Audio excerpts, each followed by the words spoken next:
You said you think that the Yankees are going to win the American League. Yeah. Like, what is the acceptable minimum for these fan bases, for these teams, now that we are post-trade deadline? And my answer for that is the Yankees have to make it to the World Series. Minimum. And, the acceptable minimum, the Yankees have to make it to the World Series, and the Mets have to make it to the NLCS. The Mets cannot bow out prior to the NLCS this year, and the Yankees have to make it to the World Series. And anybody who tries to tell me that they would be happy with anything less than that, I challenge them to call me when that happens. If the Yankees are out prior to the World Series or the Mets are out prior to the NLCS, you are going to be pissed off because these teams are that good, and that's what we deserve from them in 2022. Yeah, it's a great question. I guess I never thought it through from the Mets' perspective. It's different, right, coming into the year where the Mets are trying to establish themselves as a top team. So, under the new ownership of Steve Cohen, they're finally back in the conversation again for being a good team. They have been a good team. I never thought about how far would be acceptable, and I do think there are different, what's the end game? Does DeGrom remain healthy? Is Scherzer fully good to go in the postseason? I think that changes things. How, let's say the Mets do lose in the first round of the postseason, how does that play out? I'll tell you this, right now, I mean, they have to win the division. Oh, and yeah. If they don't win, but it's not just, they made the playoffs. No. If the Mets at this point, and really dating back months, if they did not, and maybe even coming into the year, if they were not a division-winning team, to me, that would have been a disappointment. Clearly, expectations change. But with the Yankees, I think it's bare minimum that they make the World Series. I thought that was always the case.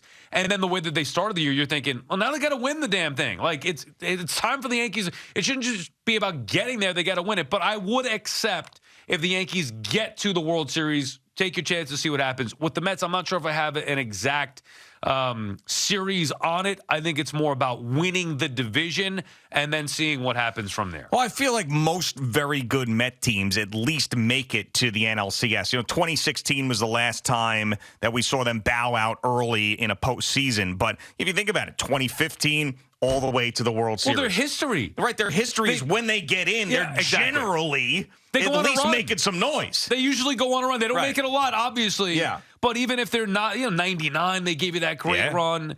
You mentioned, obviously, 2000, they go to the World Series. 15, same thing. We're talking about even 2006, they won a series. Like, usually the Mets, if they go in, usually outside of that wild card, they win around. Right, so that's what we're used to. So that's what I need to see, especially because, regular seasons like this don't happen. I mean, this is the thing that I'm trying to, when we were talking about, going into the trade deadline, we've gotten used to it now because they have been good from the get-go. We've gotten used to the fact that this team's going to win 2 out of 3. They're occasionally going to sweep a series. They're going to be very, very good. It's almost like we're taking it for granted, where we need to pull ourselves back and go, this season in Mets history is rare. Right. So that's why anything less than an LCS appearance. Now, if they end up losing to the Dodgers or the Padres go crazy, and last night, I don't know what you want to say about the first time that these guys are in the lineup and they're mashing. If you want to project that to them winning the World Series, go ahead.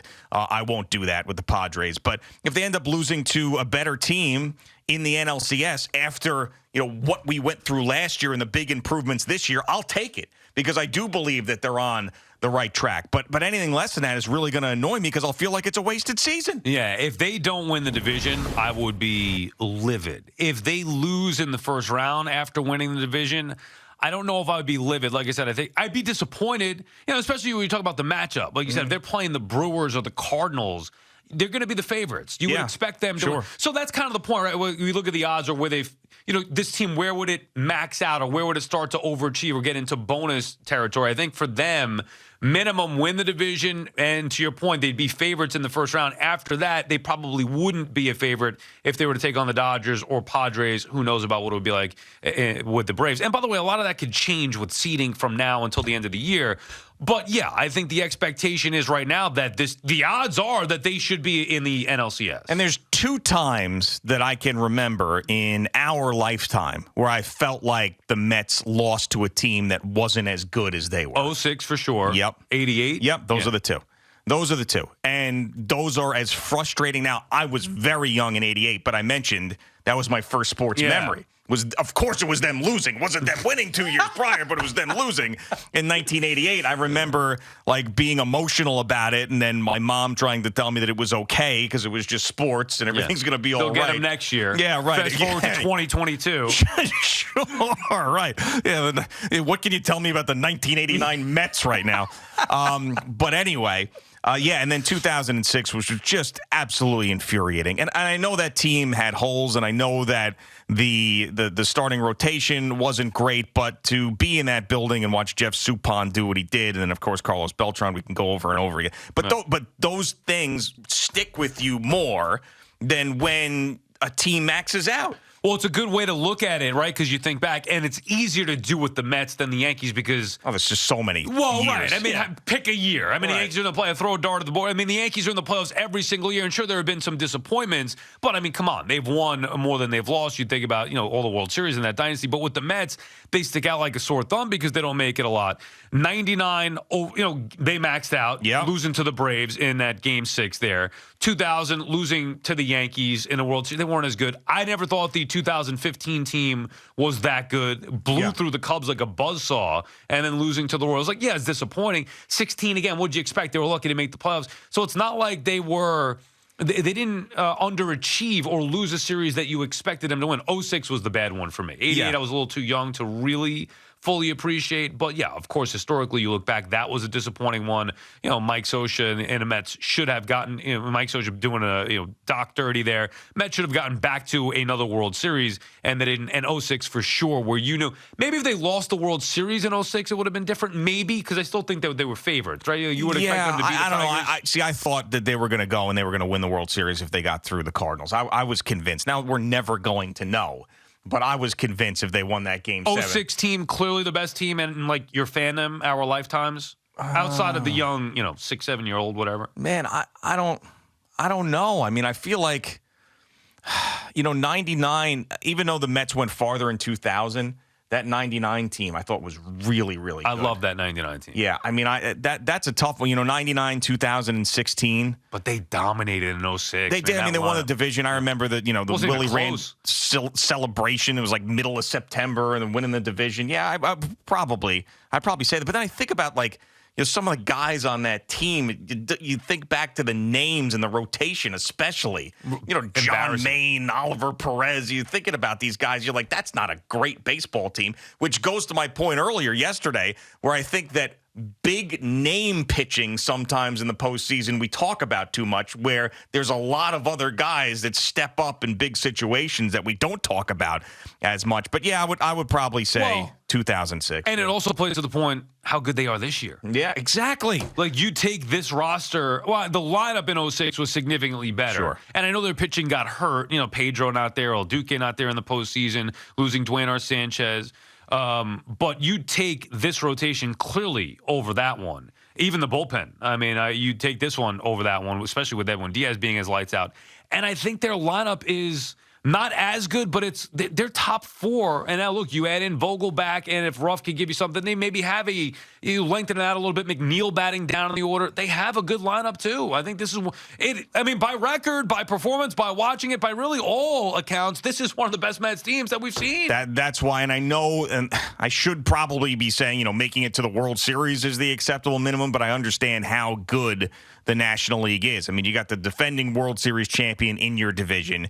You've got the team that is probably the deepest and most talented, 2 of them out in the West, and the Dodgers, and the Padres. I mean, those are just very, very good teams. So I can't, if you ended up losing, if the Mets, played their best and ended up losing to, well, not the Braves. They can't lose to the Braves. Right, they're better than the Braves this year. No, Padres or Dodgers probably the only acceptable loss. Right, yeah. Then I would say, and I don't know how it's going to work out with seeding and everything else and what will be possible. But, yeah, Padres and Dodgers, you would probably say, if they played their best. It's one of those things. You don't want them to show up and then to be a shell of themselves in whatever series it is. Two things I want to ask you. One, well, I mean, we get into the Mets Braves throughout the course of the show, but it just made me think of it. Because you talk about the National League being significantly to me, it's deeper and more challenging than the AL, what the Yankees, what they have to look at. You think the Mets are better than the Yankees? Or if you don't want to answer that question directly, put the Yankees in the NL. I will. No, I think that the Yankees are better. But of course, their record would be different if they were in the National League. But so then forget again, the record. Look at the AL East is pretty damn good. I mean, if you look at the records in there, there's nobody top to bottom that's better than the AL East. Forget the record, because by record the Yankees are, and I didn't even realize, I was looking at the standings yesterday, the Dodgers actually have a better record. 3, I think it was, as of yesterday afternoon, 3 fewer losses than the Yankees. If you put the Yankees in the National League, we're looking at the Mets saying, okay, division series. We're looking at Dodgers, Padres. I would put them ahead of the Mets. I would probably say, they'd be in the same conversation. The Astros and the Yankees are in the same conversation to me as the Dodgers and the Padres. But the Dodgers more so because the Padres really haven't done it yet. We're just kind of projecting with them. Correct. So, and then you have to give the respect to the Braves, but I don't think they're nearly the same team as they were last year, despite how good they've been. But I don't look at them necessarily like I did last year when they were going on this run. Agreed, and we'll learn a lot about them over these next 5 games. I mean, this is it for them. Look, the Mets could get away with losing 2 of, or losing 3 of 5 here. Mm-hmm. Now, I think they are gonna. I think this is where the Mets send the message and pull away. I just have that feel. I think they're better. They're loaded up right now. Marte, McNeil back, DH spot set. McCann coming back. May is back. DeGrom is back. Yeah. Like they're and I know the Braves made some nice additions. The Mets are a significantly different ball club than the team that took 2 of 3 in Atlanta. But anyway, I actually, and this is not to a lean Mets thing. If the Mets sucked, I'd tell you. I feel like because of DeGrom and Scherzer, you could throw in Walker and Bassett in a postseason series. And I have great respect for what the Yankees have been able to do this year. And they've struggled for a month. The bullpen is kind of out of sorts, even though they added to it. Their starting rotation is a little bit of a jumbled mess right now. Their lineup is good and powerful and deeper than maybe the Mets, but I don't know if it's as consistent or as clean. The Mets have the better manager. I think the Mets are better. Yeah, it's hard for me to say right now because you remember, too, the Mets had that stretch, too, where they were playing about 500 ball for 3 weeks, the better part of a month in June. So it's just a bad stretch, you think? Yeah, it was bound to happen. It was either that or they're going to win 130 games. Right, which is not. It was bound to even out. What are the real problems with the Yankees that you don't feel totally confident in who's going to be closing out the most important games down the stretch and in the postseason? I think that's a real problem. Even though Clay Holmes has been great, I don't necessarily trust him, especially with his control issues. That's a real problem.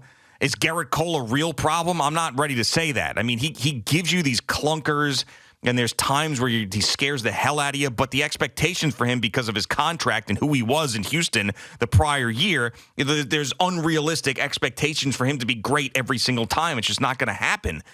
So I don't think that's a real problem. But rotation depth, it is a problem right now for them, and that's when you go back to the Montgomery deal and wondering why exactly it happened.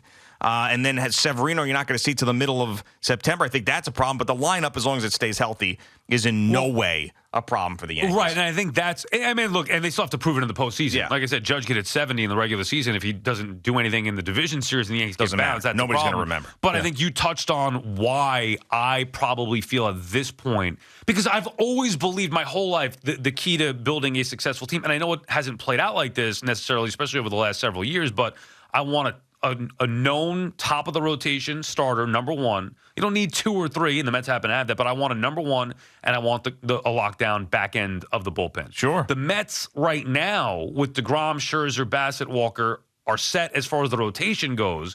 The Mets have Edwin Diaz, who's been the best closer in the game. They're set with that. The Yankees, I don't feel as comfortable. I'm not dismissing what Clay Holmes has done, but to your point, I don't trust him. And he's been good, but he hasn't been as dominant as Diaz. I think you could say maybe you don't trust Diaz in the postseason either because of the unknown, but I'm not there with Edwin Diaz as hard as that may be to believe. And with Cole, it's the same thing. I don't trust him yet. I don't trust him as that lockdown and nobody else behind him. Yeah, Montez and Cortez are good, but in comparison to Scherzer, DeGrom, Bassett, Walker? Yeah, the other thing about the offense, too, the Yankees still are more of an all-or-nothing team. And the Mets offense travels. That's just the way that it is. You talk about hits, talk about how you're scoring runs, talk about being able to score without the home run. That's another thing I think is going to help them out in the postseason. So, yeah, I could see that point. I don't want to dismiss what the Yankees have done this year. Look, I said I think they're going to the World Series. I guess the point was just you put them in the National League. It's a different story. Or you could say put the Mets in the American League. And I still think the Mets would be third. I know, like I said, I feel like they're better, but they have a lot to prove. I mean, the Yankees have been a mainstay. The Astros obviously been a mainstay. They need to prove that they could do it. But I think if you put the Yankees in the National League, I would not be saying, well, they're going to win the National League the way that I am. I think they're going to win the American League. Do you think, and I know it's hard to speak for the entire fan base, especially a team like the Mets, there's so many fans, there's so much passion there. But do you think that most fans are going to be happy with them just making the playoffs or just winning the division? Because I don't think so. I think that most people are going to be with us and thinking that you better at least make it to the NLCS with this team because these opportunities don't come around all that much. I mean, how many times we talked about, back in 2015, this team is so young. 2006, Wright and Reyes are so young. About to take over the town. Right, yeah. And then it never happens again. Right. So that's why you got to capital. And I'm not saying just making it to the NLCS is capitalizing on the opportunity, but it's a hell of a lot more interesting and fun of a ride, and you feel like you've accomplished something than getting knocked out prior to that. I think fans are always disappointed if the team doesn't win the World Series. I think fans are always disappointed if a team doesn't max out. The Rangers are a great example this year, where they didn't get to the Cup final, disappointing, but they maxed out. As a matter of fact, they more than maxed out. Lost to a better team. Like if they lost to Pittsburgh in round one, problem. Once they beat Pittsburgh, you could have lived with a loss to Carolina. Sure. And then once they get past that, now it's like, this season is gravy here. Mm-hmm. So will the Met fan be disappointed being back in the postseason for the first time since 2016, even if they lose in the first round? I think initially they'll be bothered, but ultimately, hey, it was a great year, winning the division, getting to the postseason. Look at the roster. Look at where we're at with Steve Cohen owning things. I think ultimately the Met fan will be more excited about the future than disappointed. But we've been there before. And that's my point. Not with this owner, though. Yeah, I know. You're right. But, I mean, there was rosters that we loved. There was guys that we thought were going to be numbers were going to be retired. Think about what followed in 06. Yeah, again, 2 miserable ends of the season. Like as bad as you could get in 07. And then 08, and even more sort of emotional, choking it up again and then shutting the doors to Shea Stadium. I mean, it's just kick in the nuts after that. Total kick in the nuts. For that group, God. It was horrible. So that's why it's like you cannot take these things for granted. Isn't it crazy? And the Yankee fans are so fortunate. And I know that people say Yankee fans are arrogant in this. And you know what? They should be. They make the playoffs every year. Think about it. That Mets window, it went from all the excitement in the world in 06, on the climb, our town, blah, blah, blah, blah, blah. They lose in disappointing fashion in the NLCS. They collapse in epic proportions in 2007. Disastrous 2008 with Shea. And then that was it. Yeah. 2009, you open Citi Field. Bad team. The Mets then don't spend after that, all the, the Madoffs of whatever it may be, for years until 2015. Yep. And then here we are. I mean, and then it was just 2015 World Series loss, wild card obviously out, and now here we are again. Bunch of garbage in between, and now here we are. That's why these... nothing there. I know. It really just so many years of September, Gary, Keith, and Ron reading out of the media guide. I mean, that's what we've been, pulling baseball cards Thank God for the Yankees. Right. I mean, what would we be watching in October baseball-wise? I always say if I were a Yankee fan, I would be as arrogant as possible. I'd be, in my car, windows down, playing that Yankee song that they use in the promos. With the middle fingers up in the air. Thank you for watching. Please like, comment, and subscribe. And don't forget to hit the red bell so you're notified when we have new content.